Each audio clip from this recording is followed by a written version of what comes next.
Now I'm going to turn it over to Bob McKenzie. He's going to tell us a little bit about drugs. He's got a slide presentation, so we're going to turn the lights down if you fall asleep. Nudge the person next to you, but here you go, Bob. I can almost guarantee you're going to fall asleep too. I tend to walk around a lot, and so that's the reason why principally is just to keep everybody's eyes moving. It's like being hypnotized back and forth. Some of the stuff I'm going to talk about is a little, well, dry, but hopefully you'll learn something about it. It's not going to be a chemistry quiz afterwards, maybe. You're going to hear some strange things, you're going to see some strange things, and hopefully it'll open your eyes, but I guarantee by the time you walk out of here tonight, you will have learned something. A little bit about myself, first of all. Here's the tall, skinny guy standing up there. My name is Bob McKenzie. I'm a lifetime resident of Providence County. I was the Emergency Medical Services Coordinator for many years. I moved down to Emergency Management and the Fire Department, which timely combined all three jobs. So I'm a busy guy. But it's still an honor and a pleasure to be able to get up here and to be able to be with this group of people. Thank you all, actually, for coming out and being interested, and being part of your community, and being interested in your community, and wanting to make a difference, because it's you guys that are going to make the biggest difference. So with that said, the other disclaimer of this is geared toward the particular presentation that's going to be given. Is the fruit of being asked many questions. I did a month dump awareness training for some DPW guys, and I started getting questions. Well, what about this? My nephew does this. My cousin got arrested for this. What is that? Hey, I read about this the other day. So I put all this together. And then I started teaching it for EMS classes. And so some of these slides are going to be kind of complicated. There's going to be a lot of words in it. We'll get you through it. And hopefully you will learn something. So, with that said, oh, by the way, this is also the Reader's Digest version too, because this was about an hour and a half long. Anybody want an hour and a half of this? So, Molly. Who's heard of Molly? Just a show of hands. Okay. So few people, it's not too bad. So, I'm going to keep walking in front of that, I'm going to annoy everybody. So, what Molly does is it diminishes fear and anxiety. It creates euphoria in a person, a high feeling. And one of the hallmarks of this, because I said this is awareness training as well, is the users often have pacifiers or menthol products. So there's some little pointers for you. So pacifiers, why? Because when they do this drug, it causes teeth grinding, which is known as bruxism. And it'll actually wear their teeth down. So if you start seeing mouth guards, or actually adult pacifiers, it's one of the hallmarks of using these drugs. Also menthol products, vapor rub, NyQuil, anything like that. Menthol cigarettes. Ketamine. Who's heard of ketamine? Gotta be some farmers in the room. This is actually one of those drugs that I threw in there after being questioned about it. And I'm like, there is some ketamine around here. It's all veterinary practice. Well, it's also an abused drug as well. It's a disassociative drug. It's mostly used for not paralyzing, but it actually takes you out of your body mentally, so that they can do procedures on you. It's actually a good medical drug if it's used correctly. It distorts perceptions, produces feeling of detachment in one's body, and self and environment. In higher doses, it causes a dreamlike state and delirium, and some hallucinations as well. Dimethyltryptamine. Come on, how many heard of this? You? It's not too bad. So I threw this one in here because of a question, once again. And I'll preface this by saying a lot of these drugs, nobody's ever heard of, or a few people have heard of, or no, that'll never happen up here. The reason why these drugs are in here, also a little bit about myself. I'm also a paramedic, and I work in the city of Rome for an ambulance agency called Ampere Ambulance. And after seeing some people overdose on a few of these drugs, I thought, well, you know what, it wouldn't be a bad idea to put them in. And what I've seen is a trend. What starts in the city eventually comes up. And it does. It flows to the outskirts, and it creeps into our community. We don't even realize it yet. So dimethyltryptamine. It's now made from the ahusia plant, which is native to Africa. So how's that going to get up here? Well, you can get in with the internet. But here's the other one too. It's made from ocean plants, tropical roots, and would you believe? Yep, rabbit bones. Huh? Yeah, true story. So, the 5-MeO-DMT causes the out-of-body and near-death experience for a short duration. It's called the businessman's lunch. Why is that? Because in the cities, people who want to be detached from their job and be detached from society and be detached from all the little worries, they'll take this particular type of dimethyltryptamine, and for a half hour, they go into a dreamlike state, and then exactly a half hour later, they're completely out of it. Go right back to work. Everything's normal, everything's fine. Just like nothing ever happened. Highly addictive in that they get used to doing this, and it's just part of the progression. Pharmacology. All right. 3 main neurotransmitters affected by these drugs: norepinephrine, dopamine, serotonin. Increased concentrations of these. What? I didn't want a chemistry lesson, and I'm not going to give you one. But a couple of things to hang on to: norepinephrine, dopamine, and serotonin. You're going to see that a few times in the slides, and things will start to make sense. So, English please. These categories of drugs alter the senses by either slowing or stimulating concentrations of norepinephrine, dopamine, or serotonin in the neuronal synapse. And what is that? Your body's comprised of nerves all over it. And you only get one set. When you're born as an infant, you have the exact same number of nerves as you have right now sitting here. And they die off little by little, but you only get one set. It's kind of like heart muscle. You can't regrow it. You can't regrow nerves. So these chemicals that travel between those nerves, and that's the way most drugs work, is by altering that in one way or another. See? Told you, learned something. So some of the effects of doing these drugs, you've got the tachycardia, which is a fast heart rate, fast pulse, you feel jittery. Hypertension is high blood pressure, and that's a hallmark of that is being red-faced. Agitation. People get edgy, mood swings. Seizures can happen, and not just the clonic tonic. You think of a seizure, and you think of a person buzzing around on the floor doing the funky chicken, right? Well, there's also different types of seizures. There's focal motor seizures.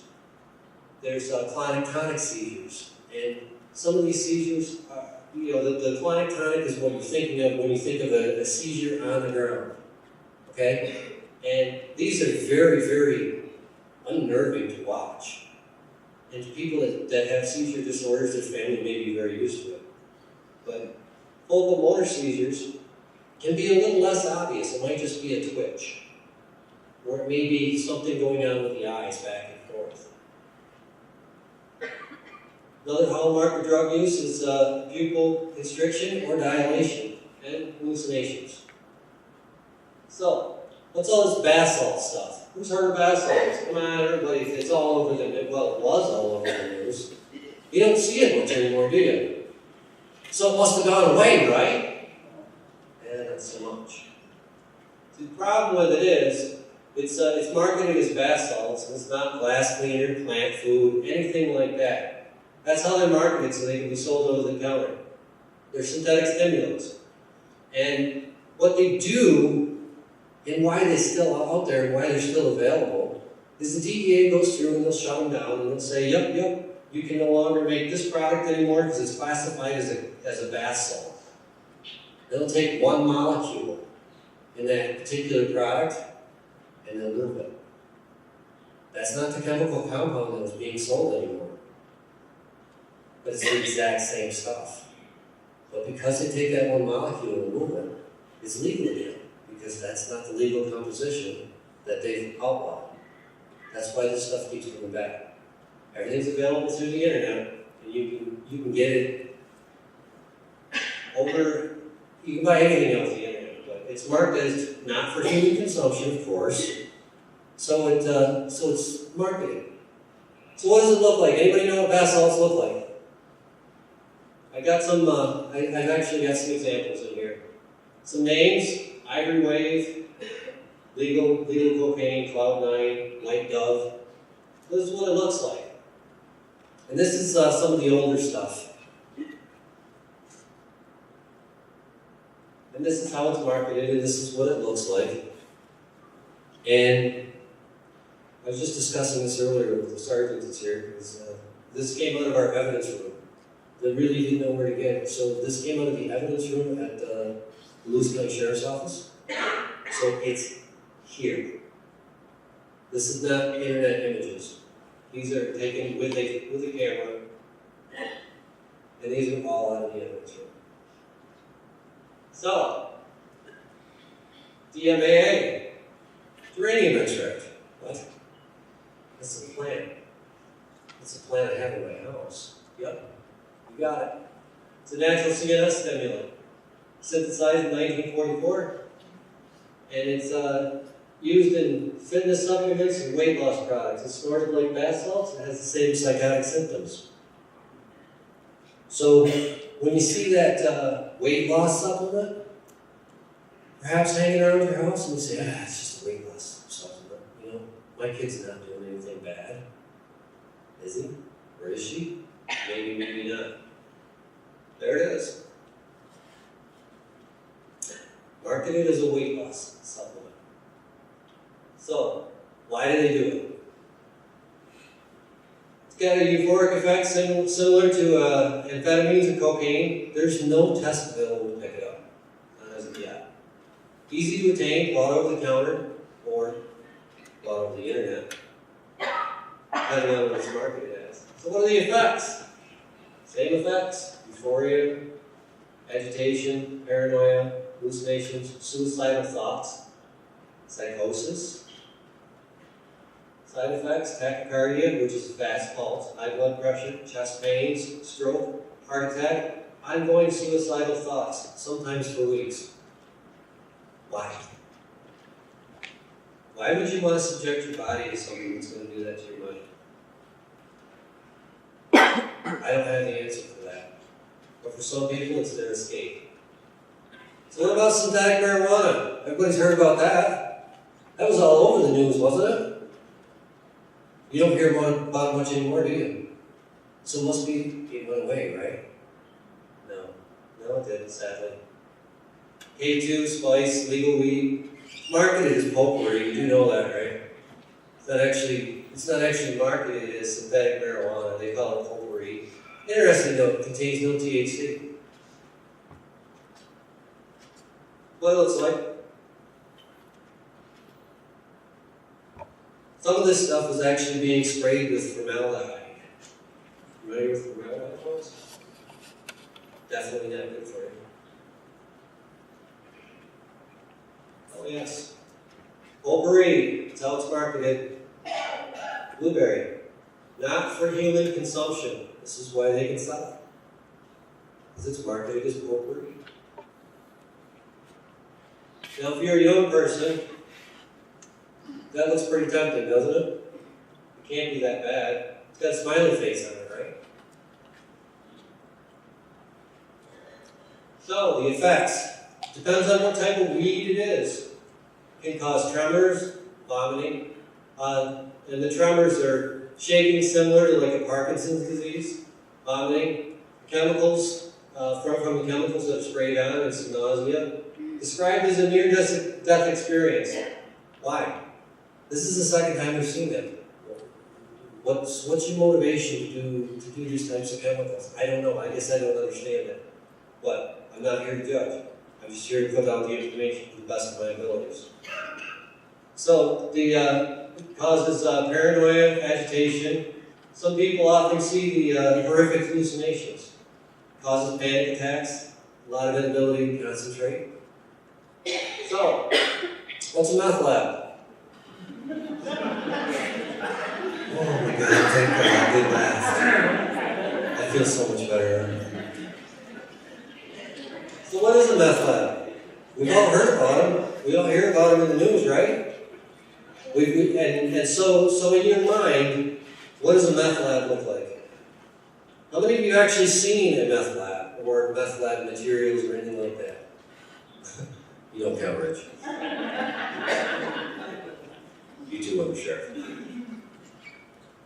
So, is that the vision you had in your mind? Of what a meth lab looks like? It's good, because that's actually what that is all the ingredients you need to create methamphetamine. It's all the products you need for the lab. So, what do we got here? Okay. 2 Gatorade bottles. We got lye. I believe that's alkaline batteries. Got a cutter. And of course your Sudafed. And fertilizer for the ammonium nitrate. And Coleman fuel. Okay, everybody ready to write down the recipe? No, I'm not going to teach you how to make this. So, methamphetamine. Crank, rush, highly addictive to the first-time users. Withdrawal symptoms, that almost immediate withdrawal symptoms when they come down off of the rush. And that's why they're so attracted to this. So intense rush, hyperstimulation, hypersexuality, releases dopamine, a lot of dopamine. And actually, it makes you run out of dopamine, so you almost don't feel pleasure anymore. Imagine that. Imagine doing so much of a drug that you don't feel pleasure anymore. That'd be pretty tough to deal with. But the intense rush of this is, it draws them in. And I think the best way I can describe this, as far as dopamine goes, and to try to relate it to the people in the room. Thanksgiving dinner. Everybody's had a great big Thanksgiving dinner, right? You get done, you hit the couch, you want to take a snooze, but you feel good, you feel really good, I feel full, I feel wonderful, I feel really good. Well, that's because you're releasing dopamine. After eating a good meal, it doesn't have to be Thanksgiving meal, it could be Easter, it could be ham, it could be anything. It's got nothing to do with turkey or the type of meal that it is. It's the fact that you feel good, you feel full. That's about 75 units of dopamine being released in your body. You feel good. So, somebody who has sex, okay? Having sex releases about 350 units of dopamine in your body. You feel good, you feel better, you feel accomplished. And your body feels great, and you feel great. You're happy. You're glowing. So, methamphetamine. You do methamphetamine, it releases 1,500 units of dopamine all at once. Big dump. You feel great. You feel intense. You feel like you can tackle the world. You feel like you can do anything. You feel like you could run a mile. You can beat anybody. You are the best of the best of the best. You feel the best you've ever felt about yourself and the best about the world around yourself. 1,500 units of dopamine. And all of a sudden it starts to wear off. You're like a leaf. You come down. I don't know, I didn't feel like I once did. I'm not feeling like I was. You know what? Maybe if I do a little bit more, I'll start to feel better. So you do a little more. It's not 1,500 though, now it's 1,200 units of dopamine. I feel good again. I didn't feel like I did, but I feel good. And then you start to come down. After a few hours, you come down. I want to do more. I gotta do more. And this is what causes that perpetual cycle. But you'll never achieve that first time high ever again. But you're gonna chase it, because you remember it. That's the way it was described to me. and perhaps people have dealt with people who do meth, and they've got a different experience. But that's the way it was described to me. They could never quite achieve it again. But after doing that, and after doing it again and again and again, you're up. You're up. You're awake. You're awake all that time, and you're up. And so being up, you're releasing energy, you're using energy. So how do you replenish energy? How do we replenish energy? Not doing drugs. We replenish energy by eating, right? So these people that do methamphetamine will eat copious amounts of sweets to try to replenish that energy. And they're up for days. And then finally, the exhaustion will kick in, and they'll tip over, and they'll sleep. And they'll sleep for hours, maybe even days. But as soon as they wake up, what do they want? This is the way it was explained to me. So, chronic abuse leads to paranoia, anxiety, extreme aggression, hallucinations, and delusions. Because they're up all the time. Because they're awake for that long period of time, and because of doing the type of drug that they're doing. So, recognition. Early signs. Acne appears. Sores that won't heal. From obsessive skin picking. Because when they're doing this particular drug, a reaction takes place. It's called formication. It's the feeling of bugs crawling under your skin. So they'll pick at it. And they'll try to grab it. So, weight loss. Another reason why people start to do it is because they can lose a lot of weight in a short period of time. They may smell of ammonia or cat urine or rotten eggs. That's from the manufacturing process. Late signs. Drastic physical changes, making a person look much older. Meth mouth, broken or discolored, rotting teeth. Users grind their teeth obsessively, and they binge on the sugary foods to keep their energy levels up. The obsession really consumes that person, leading to neglect of personal hygiene. However, they still feel like they look like $1 million because they still feel like they're great. I feel great because they're still getting that dopamine release. So, anybody ever Google the faces of meth? It's pretty scary stuff. For those of you who haven't, this is what it looks like. First time being arrested, 5 years later. Actually, is that 5 years or 3 years? Let's see. I believe it's 5 years later. 2 years. No, 2 years later. My bad. See, I guess I should study my slides better. I'm sorry. But at age 23, he looks like a college kid. And at age 25, he doesn't look like the same person, does he? How about this beautiful young lady? A few years after doing methamphetamine, does that look like the same person? It's like quite a change. And this is something that really opens your eyes. Just Google it sometime. The faces of meth. And there's a whole presentation on it. The dangers. Hyperthermia. Very, very high temperatures. Caused from being up all the time. Stroke is one of the biggest concerns with having high temperature. Formication, we talked about that. The sensation of your flesh crawling, things crawling on your skin. Rhabdomyolysis is the breakdown of muscle, leading to kidney damage because you're up all the time and you're using up all that energy and you're losing copious amounts of weight because you're not eating correctly. Cardiac arrest, obviously from the tachycardia and from the high blood pressure, or from the fast pulse and the high blood pressure. So, why is it so popular? Cheap. Easy to manufacture. Labs can be set up anywhere, even in cars. That's usually where we're finding it. The old way of making methamphetamine was the red, white, and blue method. Red phosphorus, ephedrine, and blue iodine. Recently, the one-pot method has taken over at this. Just take a few ingredients, 30, 45 minutes later, you have your methamphetamine, so you can get yourself back up. So, when these labs are discovered, it's a hazardous material scene, and it's big money to clean up. So, methamphetamine. Where did it come from? Anybody in here know where it came from? How long it's been around? It's been around since World War II. The German army used to use it to give methamphetamine to their soldiers on the front line. That's how they kept them out in the field for so long. And they starved them. And they would keep them, they were high all the time.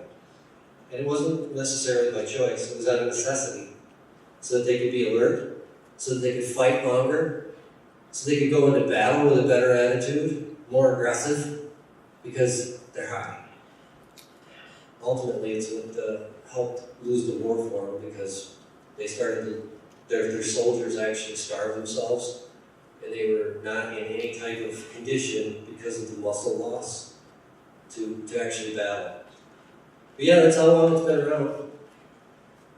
So, this is what a common meth lab looks like. We do this meth awareness for the roadside guys, because this is typically what happens. I want you to stop and think about this. How many communities have you seen do roadside cleanup, for extra credit at school, etc.? Guess where you're going to find this stuff? So what's the take home from this? If you're doing a roadside cleanup, or if it's outside on your front lawn, or if you drive by something on the road, and if it doesn't look right, it's probably not right. I want y'all just to think for a second. Can you, as a person who lived in the North Country, and I assume most of you have lived in the North Country for most of your life, can you think of any conceivable reason why you'd want to take rock salt and put it inside of a plastic bottle? Think of any reason? I can't. Ammonium nitrate is it's plant food, and it's also found in coal packs, the little chemical coal packs. And it looks a lot like rock salt as well. It's just white and it's little tiny pebbles. Can you, sitting here, think of a reason in your mind why you would ever want to put fertilizer inside the 2-liter bottle like that? I can't. So the take home from this, if it looks like it doesn't belong, it probably doesn't. So when you see this stuff, talk about this. Talk about this with your family, talk about this with your grandparents, talk about this with your kids, talk about it with everybody. If they see a bottle on the side of the road that's got something unusual in it, it's probably not supposed to be there, and it's probably something you should stay away from. This is a hazardous material. They're explosive, and they're a lot of money to clean up. But if I could just keep one kid safe from going on the side of the road and picking up that 2-liter bottle, hey, that's a nickel. I'll just dump that stuff out of there. Just by shaking that up, it could cause an explosion in their hand, it could be debilitating. Please, talk about this, folks. Talk about it with your scouting groups, your civic groups, anybody that you can possibly think of. If it looks like it doesn't belong, it probably doesn't belong. So this is another shot of the ingredients. This is some of them more separated out. It's all the one pot ingredients. And it's portable. This is what this is actually what finished one pot looks like. So this is methamphetamine, and I'm not going to explain what these other things are, but this brown line up here on the top is the meth lab. That's all they're after. All those ingredients, all that process, all of that putting it together, just for that little brown line right there. So if they're in a hurry to get it, they will typically crush the bottle so that they can squeeze the ingredients up so that the meth oil comes up to the top so they can skim off the meth oil quickly. So when you find these bottles on the side of the road, they may be crushed. And that's the reason why. So lately, the hot commodity, and I don't know why, I can't explain it. We're putting them in backpacks, we're putting them in duffel bags, and this is what we're finding on the side of the road. We've got the road crews out there. Like I said, this is where some of this training originated from, was for this recognition for the guys, the DPW guys that are on the road all the time. But we're starting to get calls from them. It is a backpack on the side of the road over here. So the sheriff's department goes out, open it up. Guess what they find inside it? Typically. And a lot of times it's false alarm. And that's okay. It might just be a kid that's bad at school, throw it with them. That's alright. We'd rather know. But if you see a backpack or a container on the side of the road, some type of a duffel bag, don't go unzip it, don't shake it up, don't kick it. Just let somebody know about it. Because this seems to be the preferred method of manufacturing right now. So, this is real life. This is actually in Lewis County. This is on Eatonville Road in the town of Gray. This was a dump. Somebody got done making product and dumped all the debris on the side of the road. I believe that this was in a duffel bag type thing. And interesting enough, this right here, that's a Tidy Cats container for cat litter. And it was full of product. It was expended product. But when they opened it up and they started to move it, it started to boil.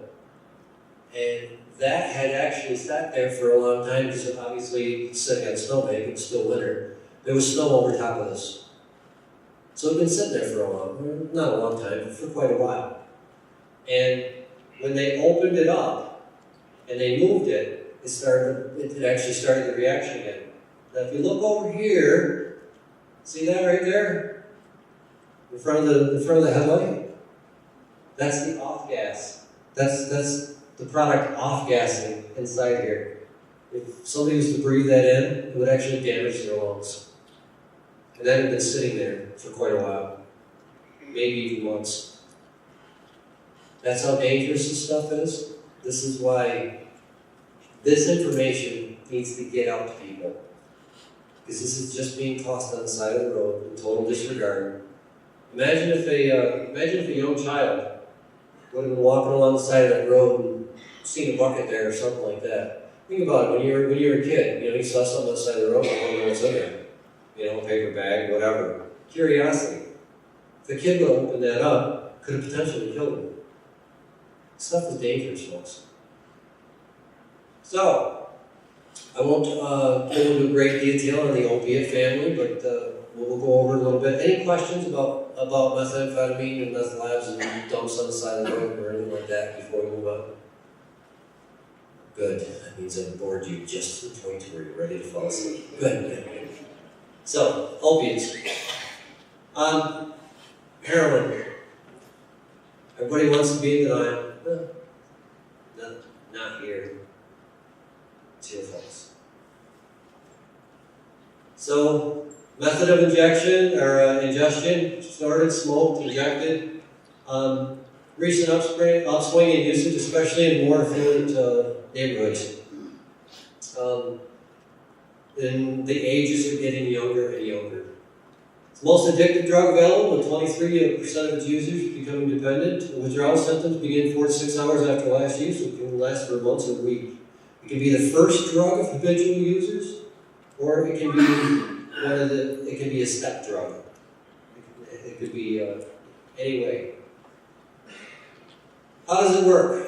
How does heroin work? It binds to the opiate receptors in the brain, and your brain's wired to have opiate receptors. And converts it to morphine, and it involves a perception of pain and reward. Shields pain, it rewards the body, it makes the body feel like it's better.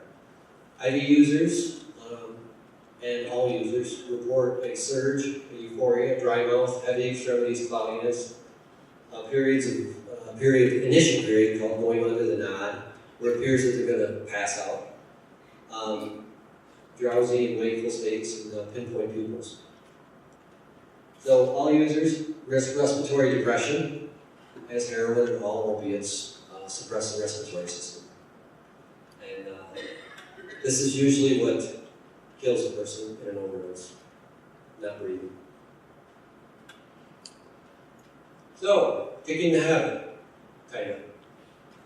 So, there's many different ways of stepping down off of heroin, or the heroin addiction.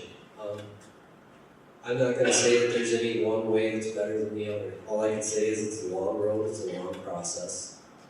And people who get on this road sometimes wander off the road and then will wander back on the road. They're making their best effort, they're doing what they can. So we won't go into it too much. Fentanyl, was there fentanyl? Okay, that's in the news recently. It's 100 times more stronger than morphine.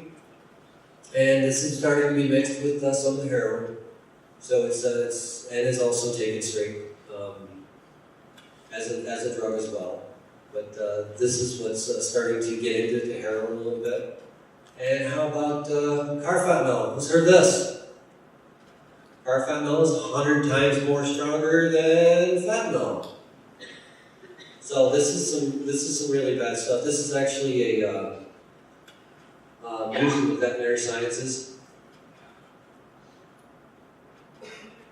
But it's some of the stuff that's being mixed with the heroin that's out there. Marijuana, we won't focus on that too much. Like I said, this is one of those presentations where it's just a general awareness thing. Most frequent, stop. What are you doing here?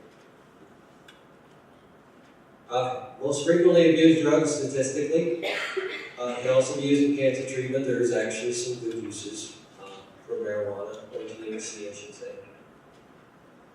Effects of THC, it's actually a good bronchodilator.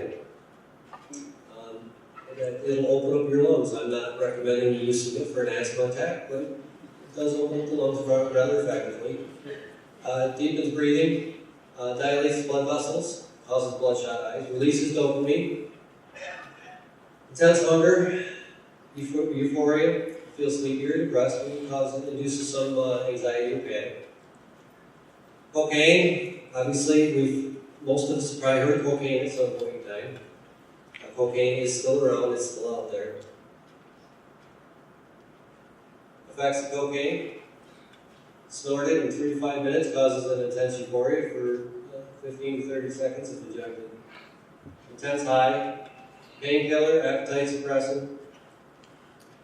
First exposure may often never be duplicated. They're always chasing that first high. Some of the risks: tachycardia, which is that fast pulse. Hyperthermia, high temperature, which causes seizures. Hypertension, which is high blood pressure leading to stroke. Addictive, they're always looking for that first high. It's not often repeated. Builds up tolerance, so they need more and more. And users report not wanting to come down. And if they do, it's deep depression, restlessness, irritability. Some other benzodiazepines, Xanax, Xanax has been recently in the news. There's Xanax parties, they crush them and snort them. So it's also one of the most frequently prescribed drugs local, maybe not in this area, but for depression, etc. So huffing. We're going to get into the entry level stuff. Huffing. Who's heard of huffing? Oh. Well, it seems like it's harmless. And it's also found in seemingly mundane products. Dust Off, which is the computer cleaner, is the #1 abused. They sell a lot of this stuff, very little of it. This Dust Off is sold, they do sell a lot of Dust Off, very little of it actually dusts off the computer. Whiteout, probably got some of that in your desk. And then we move on to the second stage of huffing, paint. Cold paint is preferred. I don't know why, maybe it's concentrations in there. glue, spinners, gasoline, whip hits. Who's heard of a whip hit? Ooh, not too many. That's disappointing. I was actually, first time I heard of a whip hit, I said, yeah, whip hit. It doesn't mean anything to me.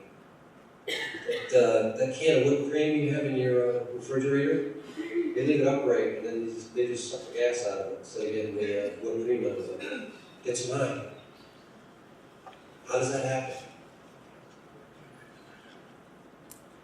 Some other abused inhalants, solvents, thinners, aerosols, deodorants, sprays, chemical gases. Some of the gases are whipped cream dispensers, medical nitrous oxide, chloroform. Where else can we find nitrous oxide? Gearheads. It's a go-fast juice for your car as well. Some nitrates, which are usually more mature abusers for the nitrates. How do they work?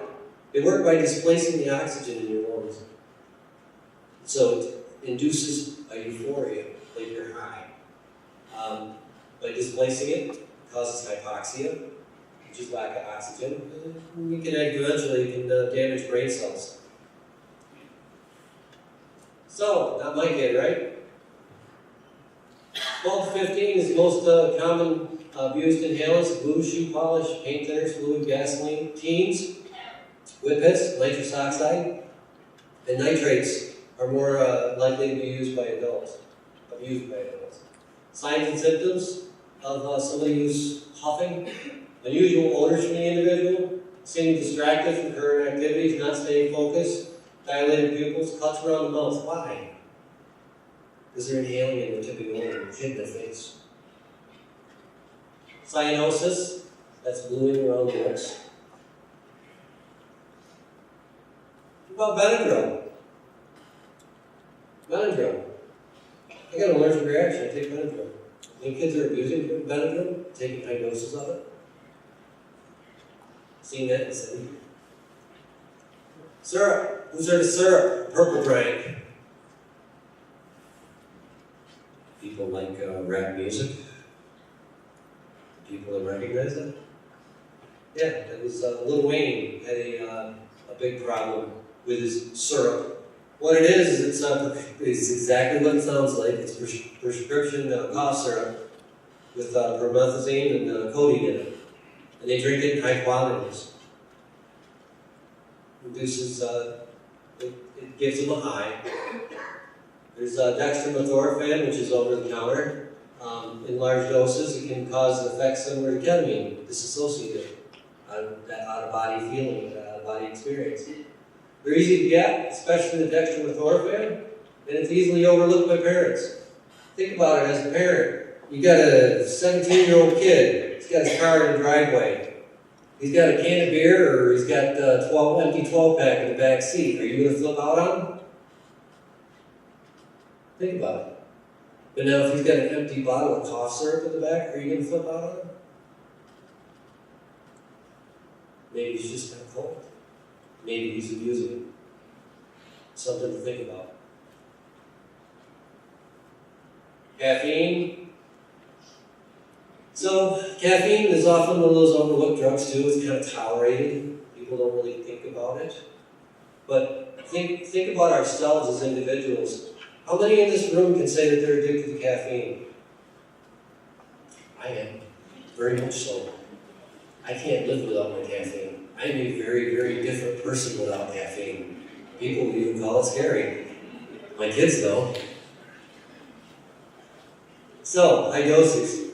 Some of the early ones for teenage and for younger kids, we never even thought. Give kids some coffee, you want some coffee? Yeah, go ahead. 8-year-old kid, does he really need Hyper Beam? No, I don't think so. But this is what we're overlooking. The energy drinks, they're chocked right full of that caffeine. And it's tolerated.